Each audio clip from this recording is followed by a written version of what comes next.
There are 12 brand new player cards in this expansion. Each class gets 2 apart from the survivors, which get 3. And there is also a neutral card as well. There are 4 assets and 8 events. Each class gets 1 of each apart from the survivors, and all their cards, even the bonus ones, are events. And there is a neutral event as well, something which is quite a rare sight. There are no skill cards in this expansion, and that's probably because you have the 4 mega skill cards in the last one. Exactly half the cards are experienced and half the cards are level 0. And this splits nicely down the middle, with each class getting 1 of each apart from the survivors, which have an extra experienced one. And they all cost no more than 1 pip apart from the rogue's sneak attack. There are 2 cards that we've seen before. Sneak attack gets a little bit of an upgrade, and Book of Shadows gets kind of a downgrade or a sideways step or something weird. Cost-wise, it's middle of the road, with a single 0 cost and a single 4 cost. Survivors do best with 3 cards for 3 resources, then the Seekers, then the Guardians. And Rogues and Mystics are top of the shop, 2 cards for 6 resources. Icon-wise, there are thankfully fewer than the last pack. There are 7 cards with a single icon, 3 cards with 2 icons, and 1 each with 3 and 0. Thankfully, no more 4 icon cards. Today it is Intellect ruling the roost,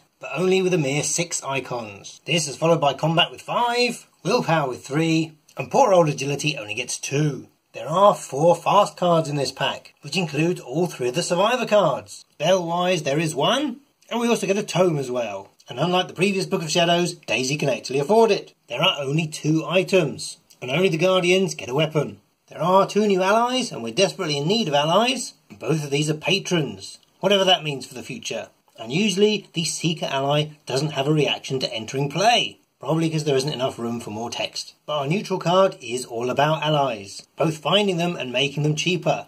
So if you want a story asset ASAP or a Leo DeLuca, this may help you. Likewise, if you lose your dog and it gets shuffled back in your deck, this can help. There are no healing cards, but this acts as a dodge for the survivors. A very expensive kind of conditional dodge. Slot-wise, we have 2 items for the hands and 2 allies. As far as mini-themes go, we've got a couple of cards that deal some indirect damage. And we're also continuing the trend of giving classes ways to deal with encounter cards. Probably because people have been whinging this game's too hard. There are no permanent cards, but we do see another 2 exile cards, which keep the mechanic a survivor-only mechanic. With Forewarned, because there is a then requirement, you must have a clue to put on your location, in order to cancel the encounter card's revelation effect. The Book of Shadows isn't a downgrade, and you don't have to buy this version and then upgrade to the core version if you don't want to. But this new version is a tome which is accessible by Daisy. Thank goodness. Dun dun dun dun dun dun dun. That's all we're saying.